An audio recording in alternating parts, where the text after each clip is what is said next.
d'être venu pour ce deuxième rendez-vous sur la commune de Paris, voilà, aujourd'hui animé par Jean Hannequin. Donc pour ceux qui ne le connaissent pas, je pense que vous allez vous présenter. Je suis le co-président du comité du Berry des Amis de la Commune. C'est l'Indre et le Cher pour l'Indre, et puis le co-président du Cher c'est Michel Pinglot. Et nous avons ici le vice-président Jean-Marie Favière, qui est du comité, qui est sur le Cher aussi, qui est chargé de la communication, c'est ça qui communique. D'accord, c'est la même chose aussi.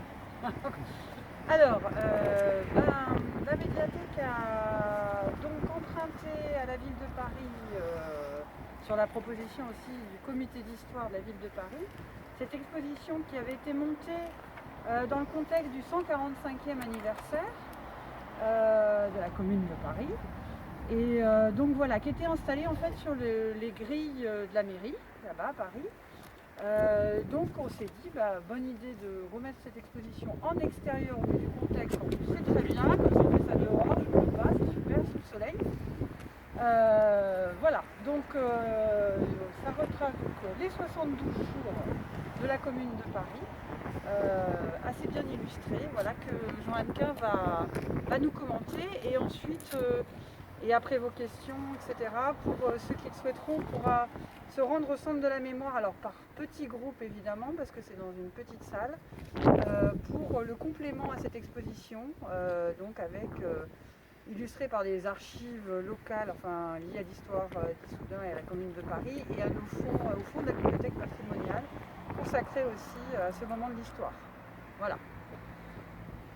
Allez-y. Alors, un grand merci à la municipalité d'Issoudun et au centre de mémoire et à la médiathèque. Ah oui, j'ai oublié d'excuser Marie Scos-Guimbard, la directrice, qui aurait dû être avec nous. Voilà.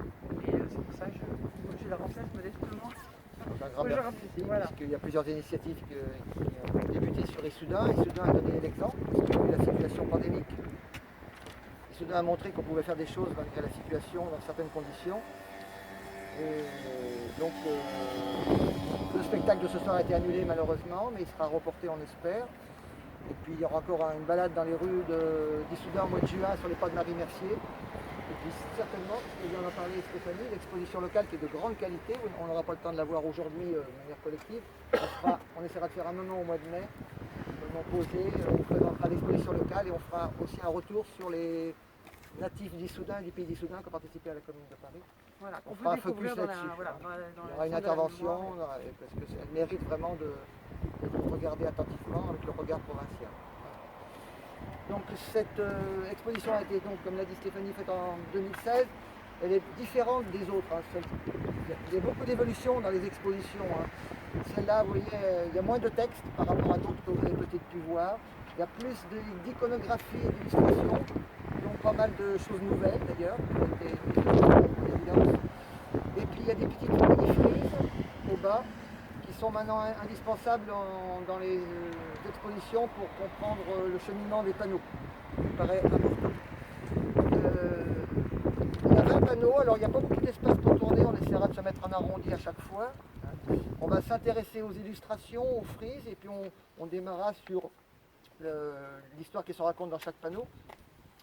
Il y a simplement trois éléments qui n'apparaissent pas dans les panneaux qui seront évoqués. D'abord, ça démarre directement avec la commune de Paris. Donc moi, je vais vous introduire la commune par une contextualisation. On ne peut la comprendre que si on remonte à 1789. Autrement, on ne va pas comprendre ce qui s'est passé en 1871. Deuxième chose, sur la province, il y a très peu de choses sur la province. C'est essentiellement Paris. Il y a même simplement une frise où ils en parlent. Et puis la troisième chose, c'est qu'il y a eu d'autres insurrections à l'époque dans d'autres territoires français qui étaient la Martinique, qui ne sont pas du tout évoqués dans les panneaux. Ils font partie à l'époque de la nation française. Donc pour contextualiser, la commune de Paris, c'est l'aboutissement d'une série de convulsions révolutionnaires qui ont débuté depuis 1789. Et l'aboutissement final, c'est la prise du pouvoir en 1871 par un pouvoir populaire de la capitale et d'une sorte de république autonome qui va diriger les affaires de la ville et du pays pendant 72 jours. La commune a 4 dimensions. Elle a une dimension communale, d'abord le mot commune, on va y revenir dessus. Une dimension sociale, une dimension républicaine et une dimension patriotique. C'est pour pour ça que c'est un moment républicain de notre histoire, c'est pour ça qu'elle doit être étudiée, comme elle est étudiée en 4e et en première. Hier, j'ai eu le plaisir d'intervenir devant des collégiens, donc j'ai rappelé que c'était au programme. Et c'est un moment républicain qui ne doit pas être occulté, contrairement à ce qui se fait depuis longtemps dans les programmes scolaires. On commence un petit peu à faire bouger les lignes. Alors, si on remonte au mot commune, c'est la commune de 1792 qui est un repère pour la commune de Paris. En 1792, le roi est arrêté, c'est la prise des Tuileries. Et la première république est proclamée le 21 septembre 1792. Et à ce moment-là se met en place, à côté de la Convention, un pouvoir communal, ce qu'on appelle une commune insurrectionnelle, parce que le peuple parisien et les militants de Paris n'avaient pas confiance complètement dans la Convention qui se mettait en place. Donc c'est un régime de double pouvoir. Donc cette commune insurrectionnelle elle a été mise en place à cette époque-là, dans les mêmes raisons que Paris, c'est-à-dire que le pays est envahi, comme Paris va être envahi par les chrétiens, et il faut faire aboutir aussi une révolution sociale qui n'a pas été encore faite en 1792. Donc il y a vraiment une référence au passé qu'on va retrouver dans de nombreux membres du Conseil général de la commune, les Jacobins de l'époque, et qui ont fait référence à cette commune insurrectionnelle. La dimension ensuite sociale, on va la voir, elle va arriver petit à petit. Il y a deux autres révolutions dont on ne parle pas beaucoup, c'est la révolution de 1830.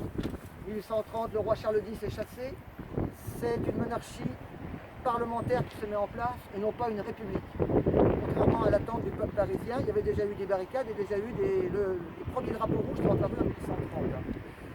La dernière époque, c'est 1848. Alors c'est une révolution très importante parce que les idées de 1871, elles viennent de 1848. Pratiquement toutes les idées ont été discutées autour des femmes, du pouvoir communal, des droits des étrangers, du droit du travail, du droit au travail, ont été discutées en 1848. Alors, la révolution de 1848, c'est la même chose que 1830. De février, au moment de la chute de Louis-Philippe, jusqu'à avril, on peut considérer que c'était révolutionnaire, il y avait un temps révolutionnaire. Et à partir de l'élection de l'Assemblée constituante d'avril 1848, on est passé dans une république bourgeoise et conservatrice qui, en juin, va fusiller les ouvriers sur les barricades. Et on va arriver tout doucement au coup d'État de Napoléon III de 1851. La deuxième république ne va durer que 4 ans et va finir dans le sang et mourir tout doucement avec le coup d'État de Napoléon III en 1851. Alors de 1851 jusqu'à 1870, il y a ce qu'on appelle une république souterraine, puisque Napoléon tient le pays d'une main de fer, les républicains sont surveillés, exilés. Victor Hugo a refusé de rester en France et donc parti en exil. Et donc il y a des républicains qui forment des sociétés secrètes et qui commencent à se reconstituer. Alors, ce qui est important aussi, et on peut comprendre Paris, la commune de Paris, qui a été à la fois une révolution ouvrière, mais à côté de ces ouvriers, il y avait des intellectuels, des journalistes, des avocats qui partageaient la cause du peuple. On peut remonter à 1830, la rencontre entre les producteurs, c'est-à-dire les travailleurs manuels, hommes et femmes, et les républicains. Il y avait un combat politique qui était mené par les républicains, et il y avait un combat social qui était mené par les ouvriers, qui ont commencé à partir de 1830 à construire des statuts ouvriers, s'appuyer sur des caisses de secours, créer des sociétés de secours mutuels pour se protéger, pour être reconnus dans la société. Les producteurs, les travailleurs manuels, tant hommes que femmes, surtout les femmes bien sûr, n'étaient absolument pas reconnus, n'avaient aucune visibilité. Et donc c'était la quête de l'égalité sociale. Dans la devise de la République, il y a liberté, égalité, fraternité. Cette égalité sociale, c'est le combat permanent de toutes les révolutions du XIXe siècle pour aboutir à la Commune de Paris qui va essayer d'ébaucher justement cette justice sociale que tous les travailleurs attendaient depuis très longtemps. Alors, le pouvoir communal, donc ça remonte à 1792, et durant tout le XIXe siècle, il y a eu des idées de pouvoir communal, d'une France avec appuyée sur la cellule de la commune et des fédérations de communes. Et ces idées-là sont parties essentiellement de province. La province était en avance sur son temps à cette époque-là. Et dès 1850, il y a eu des ligues qui se sont créées, des ligues de département, des associations. Le principe de l'association qui était valable pour les ouvriers, on l'a reproduit au niveau politique pour associer des départements, des régions, de manière fédérative. Non pas avec une pyramide dans l'autre sens, non pas un pouvoir fort, mais un pouvoir fort en bas et une simple délégation de pouvoir vers le haut. C'est ce que la Commune de Paris va essayer de faire. La période 1860-1870 est très importante parce que le Second Empire s'essouffle et Napoléon III va lâcher du lest. Il donne le droit de grève en 1864. Les ouvriers commencent à s'organiser. Donc il y a la naissance de la classe ouvrière et la naissance de leur organisation. Le droit de grève qui va entraîner donc des grèves nombreuses avant la chute de l'Empire en 1870. Et en même temps, le mouvement républicain commence à se constituer. Il y a quelques républicains qui rentrent au corps législatif impérial. Et puis il y a tous les militants intellectuels qui sont proches des ouvriers de l'Internationale ouvrière, qui vont créer un mouvement républicain beaucoup plus radical, qui va aller sur les questions sociales, que les républicains qui étaient dans le corps législatif étaient des républicains plus conservateurs, n'avaient pas cette idée d'égalité sociale. Va se construire avant 1870 les premières chambres syndicales, qui étaient tolérées par l'Empire, et Napoléon III va autoriser ce qu'on appelle les réunions publiques en 1868, il va donner l'autorisation, c'est un moment important. C'est le moment qui permet au peuple, surtout des grandes villes, mais en province moins, mais de prendre la parole et de commencer à émettre des idées qui vont être mises en place par la Commune de Paris. Donc les idées de 48 plus les idées reprises en 1868 vont faire les idées de Paris. Et on arrive au 8 mai 1870 où il y a un plébiscite qui est fait par Napoléon, qui a libéralisé un peu l'Empire. C'est un plébiscite qui en apparence lui donne le oui, mais la question était tellement ambiguë que beaucoup ont voté oui par rapport à la question. Comme tous les plébiscites, les questions sont toujours ambiguës. Hein. Mais en 1870, nombre d'indicateurs montraient que l'Empire était près de sa chute parce qu'il y avait un moment de changement de mode de travail. On passait dans deux transitions, une transition du mode de travail, c'est-à-dire qu'on va passer petit à petit, on va le voir dans les premiers panneaux, des petits artisans aux premières concentrations ouvrières, dans la ville comme Paris, dans les cités minières. Et le mouvement républicain, de son côté, va se construire. Il n'y a pas encore de parti politique à l'époque. Il n'y a que des courants de pensée. Et ces courants de pensée, ils vont construire dans quelques années, dans une dizaine d'années, les partis politiques. Voilà le cadre. C'était important de rappeler le cadre pour comprendre maintenant la Commune de Paris. C'est bon pour tout le monde? Vous n'hésitez pas. Donc il y a 20 panneaux. Alors le premier panneau, il rentre simplement dans les 72 jours de la Commune de Paris. Il explique simplement que le drapeau rouge que l'on voit va être le drapeau de la Révolution. Alors le drapeau français, c'était le drapeau tricolore depuis Louis-Philippe. Et le drapeau rouge, il est apparu en 1830 un petit peu, il est surtout apparu sur les barricades de 1848. Alors le drapeau rouge, il date de 1791. Il était utilisé à l'époque où la mairie avait un maire pour alerter s'il y avait une émeute de la réaction plus que du peuple d'ailleurs à l'époque. Hein. Et après, ils se sont servis en 1791 pour alerter qu'il y avait une alerte du peuple. Hein. En 1791, ils ont fusillé, par exemple, sur le champ de Mars, de milliers de Parisiens qui voulaient plus de liberté, plus d'égalité. Et ce drapeau rouge a été récupéré par le mouvement ouvrier révolutionnaire dès 1848. Et aujourd'hui, il fait toujours figure de drapeau de la Révolution française. De la Révolution. Les cerises, bon, c'est le printemps parisien, hein, le temps des cerises de Jean-Baptiste Clément. Hein. Même si les cerises, c'est pas forcément au printemps, c'est plutôt en septembre, non? Oh non, en avril, il y en a. Oui. Ce panneau rappelle simplement que l'expérience a été brève, que c'est terminé dans le sang, 72 jours, c'est moins de 2 mois, hein, 60, oui, c'est ça, et 23, voilà, 72, 113 jours. Alors, on la démarre au 18 mars, la Commune de Paris, parce que c'est le jour de l'insurrection. Mais elle a vraiment été proclamée que 10 jours plus tard, le 28 mars. Hein. Donc on compte les 10 jours de l'insurrection, ce qui paraît logique. Donc mouvement républicain et populaire. Alors on va se tourner de l'autre côté. On va aller vers cette deuxième image.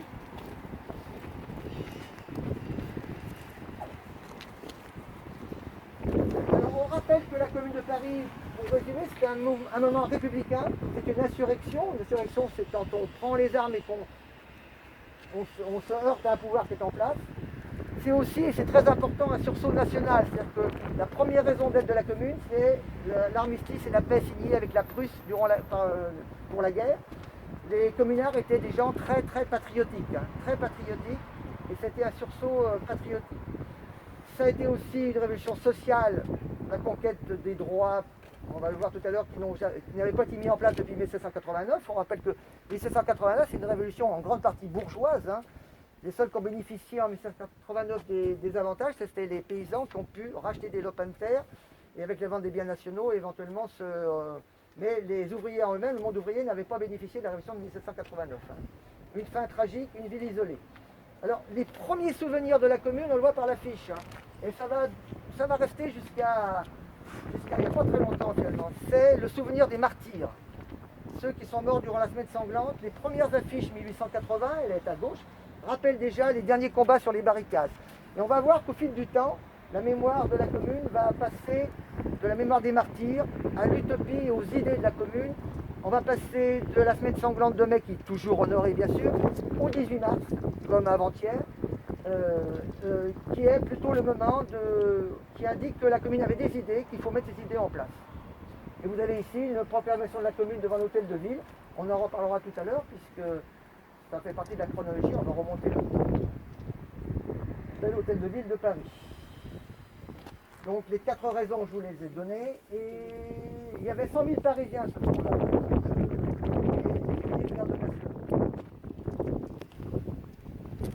On se tourne ici. On va par là. Vous pouvez vous décaler par ici. Désolé, c'est que les...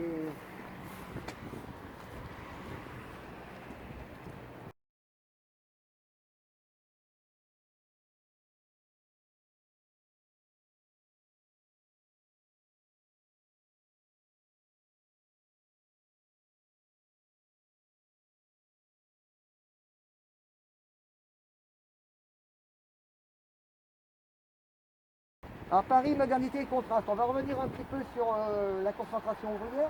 Alors à l'époque, donc Paris c'est une grande ville qui est entourée par des fortifications qui ont été construites en 1840 par Adolphe Thiers, qui était à l'époque le ministre sous Louis-Philippe, et qui vont durer jusqu'en 1918, puisqu'ils vont être abattus comme les 118 ans. Paris en 1860 a fait quelque chose de très important qui va expliquer aussi la commune.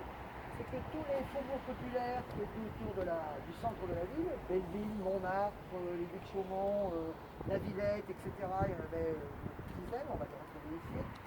Vaugirard, Autun, Batignolles, Monceau, Bercy, vont être rattachés à Paris. De 12 arrondissements, Paris passe à 20 arrondissements. Évidemment, tous ces nouveaux arrondissements sont des arrondissements de quartiers populaires. Qu'est-ce qui s'est passé? C'est les travaux haussmanniens. Les travaux haussmanniens entre 1863 et 1868, le baron Haussmann, le préfet de la Seine à l'époque, Napoléon III décide de rajeunir Paris, de le rénover. Alors il y avait un aspect hygiénique. Il y avait des quartiers très insalubres dans Paris. Hein. Les égouts, il n'y avait pas d'égouts, très mauvaise hygiène, beaucoup de maladies. Donc il y avait un aspect hygiénique qui était important, qui a été mis en avant par Napoléon III. Je rappelle que Napoléon III s'était fait le défenseur des ouvriers aussi, une sorte de bonapartisme social, hein, qu'on retrouve régulièrement dans l'actualité d'ailleurs. Et donc, le baron Haussmann a abattu des 20 000 maisons, hein. 20 000 maisons ont été battues, 40 000 nouvelles ont été construites. Et il y avait bien sûr un aspect aussi stratégique et politique, en faisant des grands boulevards, c'était tous les boulevards est, nord-sud, ouest, est-ouest. Ça permettait à l'armée de pouvoir mieux passer pour pouvoir réprimer les révolutions qu'il y avait, parce que Paris était réputé comme étant la capitale des révolutions. Donc il y avait un aspect politique qui est très, très marqué. Alors ce qui a changé quand même, c'est la composante de la ville de Paris. Avant les travaux d'Haussmann, et c'était vrai durant tout le 18 et 19e siècle, les ouvriers habitaient aussi dans le centre. Ils habitaient le centre, et il y avait toujours la même disposition. Au rez-de-chaussée, c'était les boutiquiers et les artisans. Au premier étage, c'était les riches bourgeois ou les aristocratiques qui avaient leur maisonnée. Et dans les combles, il y avait les domestiques. Et donc, il y avait une mixité qui existait. Alors, pas une mixité d'égalité, bien sûr, mais il y avait une mixité de rencontres et de quelques intérêts communs.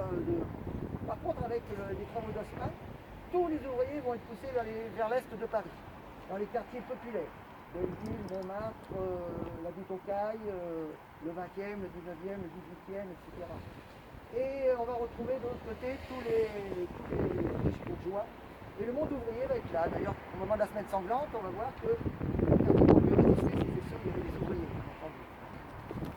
Alors cette concentration ouvrière, elle n'était pas aussi, c'était les premières concentrations ouvrières. Il n'y avait que quelques rares usines qui avaient 3000, 4000 ouvriers. Il y en avait deux usines, c'était l'usine Caille, qui était une usine d'armement, qui était près du champ de Mars. Hein. Tous les autres, c'était des concentrations ouvrières disséminées, c'est-à-dire des petites usines. Il n'y avait que 1% d'entreprises qui avaient plus de 50 ouvriers. Hein. Donc il y avait 39 000 patrons pour environ 550 000 ouvriers à Paris. Il y avait 600 000 ouvriers à Paris à cette époque-là. Donc c'était une multiplication de petites manufactures de 10, 15, 20, 30, 40 dans un espace très réduit. C'était la concentration ouvrière de l'époque. Ce n'étaient pas les grandes usines qui auront lieu beaucoup plus tard. Alors, qu'est-ce qu'on peut dire de ça? J'ai parlé du bateau, j'ai parlé des voitures.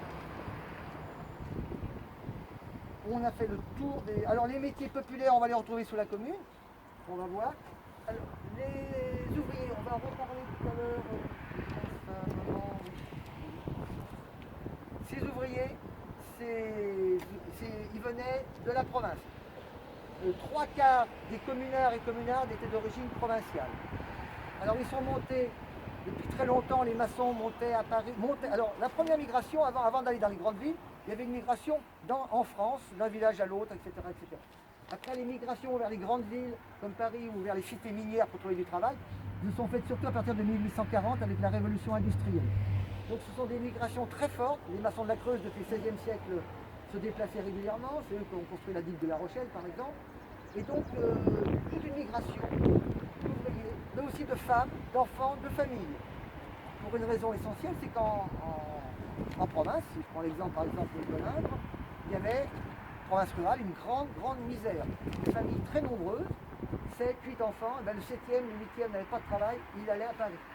Pour justement travailler dans ces premières unités ouvrières, ces premières manufactures, ou pour être domestique chez les bourgeois qui s'enrichissaient sur Paris. Donc c'est une migration très importante qui était... Et dans cette migration, on va retrouver les métiers populaires comme les maçons, et puis aussi la catégorie des journaliers. Alors, les journaliers, c'était vraiment les plus nombreux. Les journaliers, comme le nom l'indique, ils travaillaient à la journée. Hein. Ils étaient payés à la journée. Et ils pouvaient être maçons, ils pouvaient être cultivateurs, ils pouvaient faire tous les métiers du monde. On en trouvait chez nous aussi, dans les faubourgs d'Issoudun, il y avait un paquet de journaliers hein, qui étaient au seuil de la misère. Et puis on va voir les premiers ouvriers de la métallurgie, hein, particulièrement dans les usines métallurgiques autour de Paris, qui sont ce qu'on va appeler les nouveaux métiers. Et la composante sociale de la commune, ça sera un mélange de ces deux catégories. Les métiers populaires des anciens temps et les métiers nouveaux de la métallurgie. Alors on a les boulevards de Paris, qui ont été représentés par André Gilles, qui était un communard, qui était un caricaturiste communard et qui a peint après la commune. Et puis la ville ouvrière, on retrouve les ouvriers. C'est un boulevard de Paris, les ouvriers dans la ville de Paris. Alors, il faut savoir que les migrants, ils logeaient dans des garnis souvent, à Paris, hein, et ils se réunissaient par pays. Pays, ça veut dire par région. C'est-à-dire qu'avec les maçons, c'était eux qui avaient les garnis. Et le menuisier du même village venait coucher avec, là, il couchait dans les garnis à 10, 20, 30, 40, dans la région parisienne, dans des conditions très... Et c'est comme ça, finalement, en se concentrant, qu'ils ont pris conscience un petit peu de leur état et qui vont amener la fête, qui vont basculer du côté de la commune de Paris, puisque la commune était pour la justice sociale. Si vous avez des questions, appelle maintenant. On continue? Pas de 3, pas de 4. Pas de sujet. Donc pour l'éducation, tu pourras parler, Jean-Marie. Non, vas-y. Je rajouterai un truc ou deux, mais... Alors on est ici, vous pouvez vous déplacer à la place ici. Hein. Paris assiégé. Le 19 juillet, la guerre est déclarée entre la France et la Prusse. Napoléon décide de faire la guerre poussé par sa femme, l'impératrice Eugénie. Alors c'est toujours pareil, les guerres à cette époque-là, ça permet de calmer le monde ouvrier. Hein. On l'a peut-être vu aussi en 14-18, hein, je pense, quelque part. C'est-à-dire qu'on envoie au front les militants les plus engagés, qui sont obligés de porter les armes, et ils ont une forte chance d'être tués ou d'être prisonniers. Donc on élimine aussi une partie de ceux qui sont trop actifs socialement dans la capitale. Malheureusement, la guerre est perdue, l'armée impériale subit une déroute complète, les officiers de cette armée-là qu'on va retrouver au moment de la semaine sanglante, et ça c'est intéressant, c'est mis en avant aujourd'hui de manière beaucoup plus poussée, sont complètement incapables. Et donc le 4 septembre 1870, la République est déclarée. La Troisième République est déclarée et se met en place un gouvernement de défense nationale composé essentiellement de républicains conservateurs comme Jules Favre, Jules Grévy, il y avait plusieurs Jules. Et le chef de ce gouvernement, c'est le général Trochu, qui est un monarchiste avéré, et qui est bon, qui en principe se bat pour la République. Et le 20 septembre, Paris est encerclé par les Prussiens. Encerclé complètement. L'avancée des Prussiens, elle ira jusqu'à Vierzon, puisque Vierzon a été occupé. Issoudun ne sera pas occupé, mais sera à la limite et sera en état de siège. Alors, par rapport à ce que j'ai vu sur Issoudun, c'était une ville qui a été très patriotique, qui a vraiment tout fait pour monter la garde nationale. Alors, on va voir qu'il y a eu des difficultés parce qu'il n'y avait pas forcément d'aide au-dessus.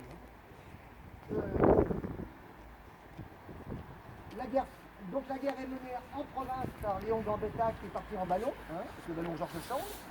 Il va atterrir en province, une délégation va être à Tours, et de Tours, ils vont essayer de continuer la guerre.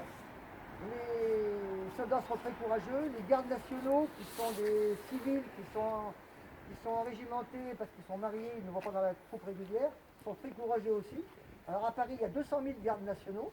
Le général Trochu, qui n'a aucune envie de continuer la guerre parce qu'ils ont peur de la révolution à Paris, envoie les gardes nationaux dans des sorties qui réussissent dans un premier temps, mais comme par hasard, à chaque fois, les renforts n'arrivent pas. Et à chaque fois, il y a une déroute et beaucoup de gardes nationaux qui sont massacrés plusieurs fois de suite entre septembre et décembre 1870.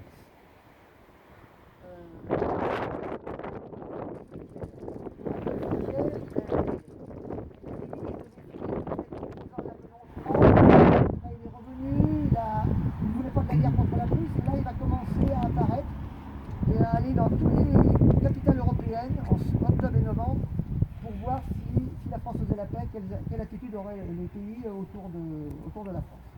Donc il y a déjà. Donc Paris souffre, on voit ici une image des vivres qui manquent pendant le siège. Alors c'est des images qu'on a connues peut-être quand on a eu nos cours d'histoire. Les animaux du jardin des plantes qui étaient mangés, le castor et pollux, les chats, les chiens que l'on mangeait. Pendant ce temps, il y avait des riches bourgeois qui faisaient des très bons repas, des brébants. Et qui avaient toute la nourriture voulue. Et comme par hasard, quand l'armistice va être signé, le ravitaillement va ressurgir dans la ville de Paris. Donc, et le 6 janvier,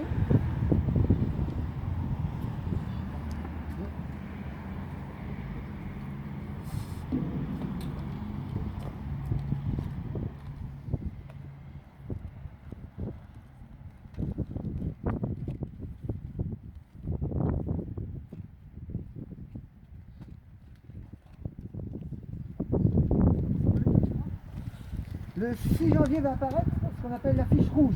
Ben voilà l'affiche rouge. Bon, c'est un facsimilé, je suis désolé, c'est pas l'original. L'affiche rouge. C'est l'affiche du peuple. Et vous voyez qu'elle se termine par place au peuple, place à la commune. Donc il y a une demande de commune qui apparaît le 6 janvier de manière très nette. Alors cette affiche, comme c'est indiqué dans la frise, elle est demandée par le comité central des 20 arrondissements. Comme les Parisiens n'avaient pas du tout confiance dans le gouvernement de défense nationale, les comités de quartier se sont mis en place, un double pouvoir s'est mis en place dans les quartiers populaires, donc le comité central, et ce sont les gens du comité central qui ont réalisé cette affiche pour montrer qu'il fallait passer à autre chose, puisque, à l'évidence, la guerre ne voulait pas être continuée. Sur ce, il y a une élection qui est décidée, c'est-à-dire que la paix, l'armistice est quand même signée. Là, on voit des scènes de bataille, on voit que nos pauvres gardes nationaux sont très mal équipés en plus. L'hiver de 70 a été un hiver terrible. Et les Prussiens, pour faire la paix, demandent à ce qu'on élise une assemblée qui décide de la paix ou de la guerre. Et cette assemblée est élue le 8 février 1871, mais le problème c'est que la France est occupée, 42 départements sont occupés, et que les Français, les campagnes, veulent la paix. Et donc, majoritairement, les Français votent pour des candidats qui sont soit monarchistes, soit anciens bonapartistes. Les républicains sont majoritaires simplement dans les grandes villes. Et cette assemblée donc fait la paix avec la Prusse. Thiers devient le chef de l'exécutif et les Prussiens ont même le droit de rentrer dans Paris le 1er mars, juste sur le champ de Mars, sur la place en dessous de l'Étoile, la place de la Concorde, un geste qui a beaucoup marqué les Parisiens. Donc cette paix, c'est un déclencheur pour le peuple de Paris qui se sent trahi complètement et qui maintenant, on attend le déclic pour l'insurrection. Il y a toujours un moment de tension et il y a un déclic qui va avoir lieu. On continue? L'affiche rouge, alors, place au peuple, place à la commune. La population de Paris ne voudra jamais accepter ces misères et cette honte. Elle sait qu'il en est encore temps, que des mesures décisives permettront aux travailleurs de vivre, à tous de combattre. Réquisitionnement général, rationnement gratuit, attaque en masse. Donc, se nourrir et attaquer. La politique, la stratégie et l'administration du 4 septembre, continuée de l'Empire, sont jugées, place au peuple, place à la commune. Et avec des références au grand peuple de 89. Paris se rebelle. On arrive au 18 mars.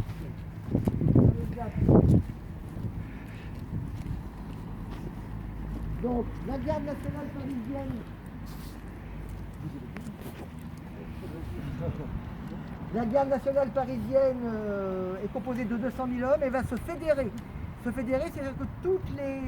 Alors, c'était par quartier les gardes nationaux. Il y avait les gardes nationaux dans tel quartier, tel quartier, tel quartier. Ils avaient l'habitude plutôt de venir dans leur quartier. Et là, ils vont se fédérer, se rassembler dans une grande fédération de garde nationale avec un comité central qui va avoir un rôle très important pendant la Commune de Paris, puisque c'est lui qui va détenir un peu les clés de l'armée. Qu'est-ce qui se passe le 18 mars? La Commune va commencer, c'est-à-dire que l'Assemblée versaillaise a déjà pris des mesures, qui s'est installée à Versailles. Ça veut dire qu'elle décapitalise Paris. Elle a peur de Paris, elle s'installe à Versailles. L'armée Thiers, qui est chef de l'exécutif, prend des mesures très antisociales. Il supprime la solde des gardes nationaux, ce qui fait qu'ils tombent dans la misère. Il suspend il remet en place les échéances et les loyers, alors que les gens n'ont pas les moyens de payer. Ce qui fait que la petite bourgeoisie, puisque les échéances, ça concernait les boutiquiers, les commerçants, la petite bourgeoisie va aller du côté de la commune, puisqu'elle va tomber elle aussi dans la misère. Le 18 mars au matin, à 5 h du matin, les Versaillais montent les buts de Montmartre. Enfin, il y a plusieurs endroits, ils vont aller aussi au but de Chaumont d'ailleurs. On parle surtout de Montmartre parce que c'était Louise Michel. Et pour récupérer des canons qui avaient été payés par les Parisiens pour combattre les Prussiens. Et au matin, ce sont les femmes qui sont les réveillées. Donc, les bidons de lait sur les pas des portes à 5 h du matin pour que le laitier mette le lait dedans. Et à ce moment-là, il se passe ce qui peut arriver, c'est-à-dire que les soldats et les quelques gardes nationaux et surtout la population vont fraterniser. Un sous-officier va demander aux soldats de mettre la crosse en l'air, et comme le dit Louise Michel, qui a témoigné puisqu'elle était sur Montmartre, tout à coup je vis ma mère, toutes les femmes étaient là, entre nous et l'armée, les femmes se jettent sur les canons, les soldats restent immobiles, un sous-officier crie « crosse en l'air », les soldats obéissent, la révolution était faite. C'est le déclic. On se demande toujours comment démarre une révolution, et bien, il y a toujours un déclic qui n'était pas attendu. Quelque chose qui a fait que l'attention était à son comble et qu'il y avait à un moment donné le déclic, l'étincelle. Le 26 mars, élection du Conseil de la Commune. Alors le Conseil de la Commune, ce ne sont que des hommes. Les femmes n'ont pas le droit de vote et ne sont pas éligibles. Mais la grande nouveauté, c'est que dans ces 90 membres de la commune, on retrouve 33 ouvriers.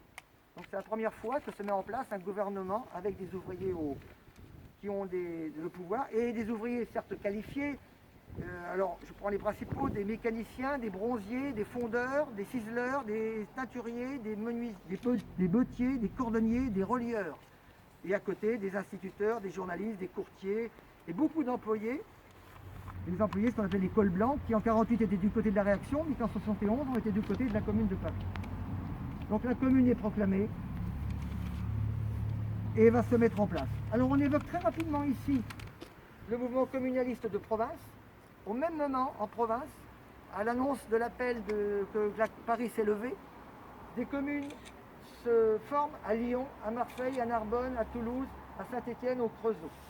Alors c'est que des grandes villes ou des villes minières comme Saint-Étienne et le Creusot. Elles vont être écrasées en 4 jours.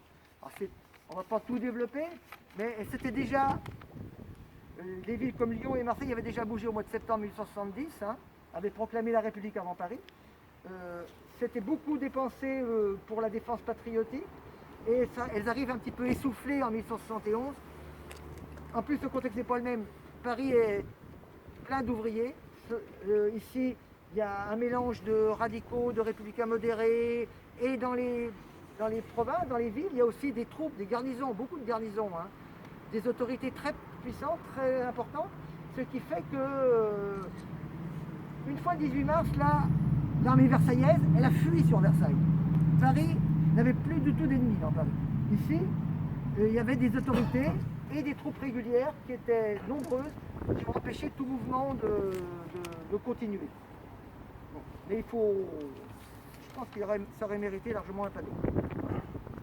Mais ça a été violent, puisqu'à Marseille, la commune qui a duré le plus longtemps, elle a duré du 22 mars au 3 avril. Il y a eu 150 morts dans la répression quand même. On n'en parle pas beaucoup. Et beaucoup de déportés aussi. Donc, on est en place, le conseil de la commune est en place, il va peut-être pouvoir mettre en place les idées qui ont été portées par les réunions publiques de 40, et puis par les idées de 48. On continue ici. Le peuple souverain.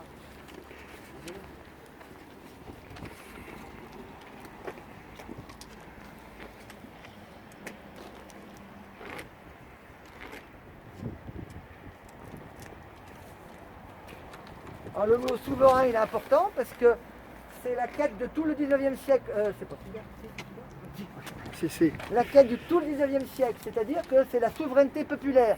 Le fait que le peuple retrouve la liberté de choisir son destin et de pouvoir mener la société comme il l'entend. Alors la commune a rêvé d'être un gouvernement du peuple, par le peuple, pour le peuple, ça c'est la grande formule. Alors elle a essayé, elle a bien essayé, et on trouve ici son programme testament quelque part, la déclaration au peuple français. Elle est parue, affichée sur le mur de Paris le 19 avril. Alors, c'est le texte qui indique de quelle manière la commune envisageait la société a été mise. Alors, la renaissance et la consolidation de la République, seule forme de gouvernement compatible avec les droits du peuple et le développement de la société. Donc, République. Ça, les communards sont républicains, et donc le moment républicain. L'autonomie de la commune n'aura pour limite que le droit d'autonomie égale pour toutes les autres communes adhérentes au contrat, dont l'association doit assurer l'unité française. Donc, c'est la commune qui est la cellule de base, la cellule de démocratie. C'est à partir d'elle qu'on va construire la société et fédérer toutes les communes. Alors, ensuite, ça c'est important, il faut savoir que la commune a duré 72 jours, qu'elle n'a pas eu le temps de mettre en place cette idée fédéraliste de fédérer les communes entre elles. Ensuite, le droit par l'élection au concours, avec la responsabilité, et le droit permanent de contrôle et de révocation des magistrats aux fonctionnaires. Donc ça, c'était vraiment un élément très important pour la commune, c'est la démocratie directe, le contrôle de ses élus, et le fait de pouvoir les révoquer s'ils n'appliquent pas le mandat qu'ils ont. Complété par l'unité politique telle que la veut Paris, c'est l'association volontaire de toutes les initiatives locales, le concours spontané et libre de toutes les énergies individuelles, la liberté et la sécurité de tous. Donc on voit bien dans cette déclaration la République, l'autonomie communale. Alors, il faut savoir que dans les courants de la commune, beaucoup de courants n'étaient pas dans l'optique de l'idée fédéraliste. Il y avait des centralisateurs comme les Jacobins, qui préfèrent un État fort, mais ils ont laissé faire parce qu'il s'avérait d'abord qu'il y avait une situation d'urgence, que c'était encore pas le moment d'en parler, et ils sentaient qu'il y avait une demande de fédérer aussi les communes entre elles pour faire un État différent, non pas l'État centralisateur qu'ils avaient souffert sous Napoléon III et sous les rois d'ailleurs d'avant. c'était le grand moment. Alors on a ici le seul exemple où des électeurs ont demandé des comptes à leur mandant. Non, leur mandant. C'est dans la mairie du 4e, le 20 mai. Tout mandataire politique doit rendre compte de sa conduite devant ses mandants. C'est comme si demain on demandait à nos députés de venir, voilà, on veut faire le point avec vous, ce que c'est fait, etc. Donc c'est la seule fois, parce que c'était une situation d'urgence. Le conseil de la commune avait éclaté en deux parties, on va en parler tout à l'heure. Donc c'est ce qu'on appelle le mandat impératif. Le mandat impératif, c'est le fait que celui qui a un mandat ne doit porter que le mandat qu'il a, et non pas porter autre chose que ce que ses électeurs lui ont demandé. Un élément de la démocratie qui est très important, ce sont les clubs. On a vu que sous le gouvernement avait mis en place des comités de quartier parce qu'ils n'avaient pas confiance. Alors là, les clubs, ils ont servi d'aiguillon. C'est-à-dire qu'ils ont aiguillonné un petit peu le conseil général de la commune pour faire avancer les différents décrets. Puisque ce conseil de la commune, il y avait de tout dedans. Il y avait des centralisateurs, des fédéralistes, des indépendants. Ils n'avaient pas les mêmes idées. On était en pleine transition politique. Et le peuple voulait, lui, que ça aille beaucoup plus vite pour les droits des femmes, les droits des étrangers, les droits sociaux aussi. Et les clubs qui se tenaient dans des églises, le soir, les églises étaient rendues au culte dans la journée. Voilà. Et c'est dans ces clubs que les femmes ont eu un rôle très important. D'ailleurs, on en voit une qui est en chair ici. Donc le poids des structures populaires, le poids des femmes, le poids du comité central des 20 arrondissements, le poids des chambres syndicales, le poids des internationalistes, toutes ces structures populaires ont fait beaucoup. On va le voir d'ailleurs parce que les décrets de la commune, beaucoup de décrets ont été pris sous la pression populaire. Je pense que ça montre que dans toute révolution sociale, il faut que le peuple continue à pousser, même si le pouvoir qui est en place affiche sa volonté de faire quelque chose de positif. Alors, on est au peuple souverain, on va passer à avoir un droit fondamental, c'est ça. Alors le titre a été mis, vous savez que ça s'intellectualise un petit peu, c'est par rapport au droit au logement aussi, hein. Il y a un lien avec l'actualité qui est très, très marqué.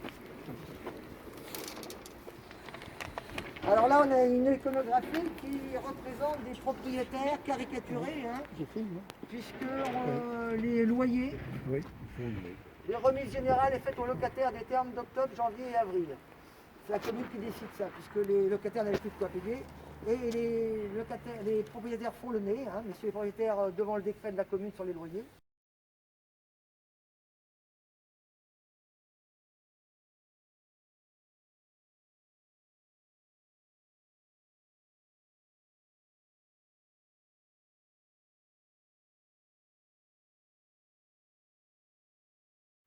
Alors c'était un décret radical, mais pas révolutionnaire. Il n'y avait que trois loyers qui étaient remis. Hein. C'était quelque part pour eux une atteinte au droit à la propriété.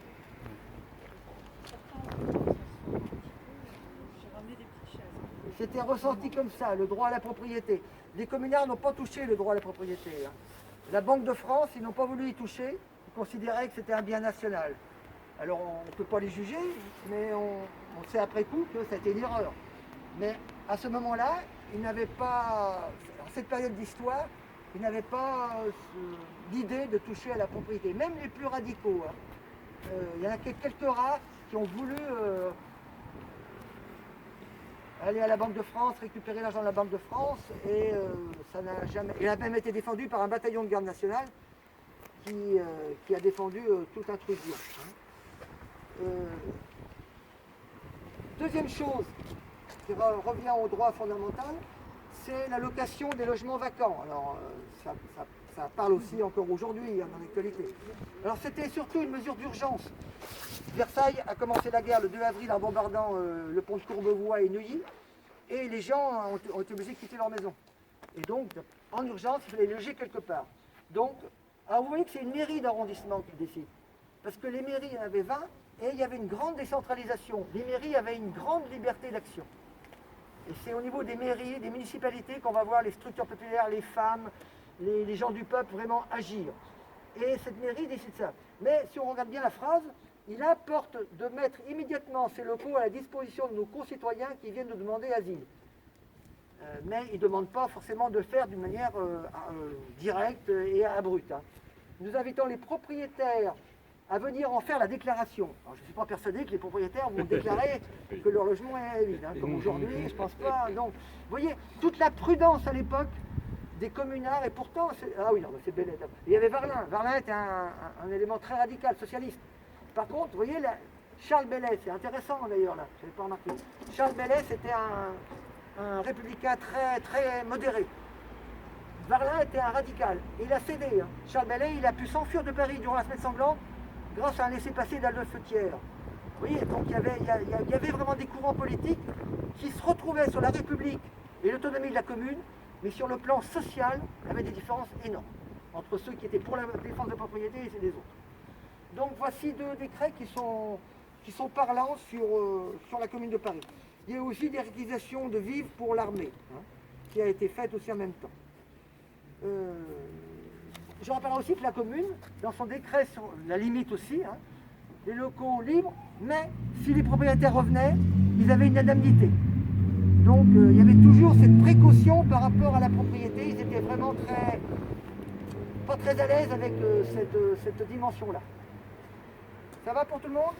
On continue? Alors, on est à la République sociale.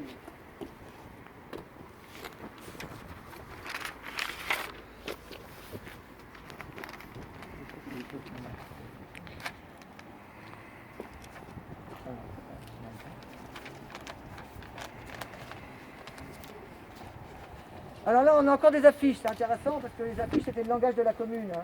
Alors la fameuse République sociale, on le dit souvent, on dit la sociale, hein, ça se dit beaucoup.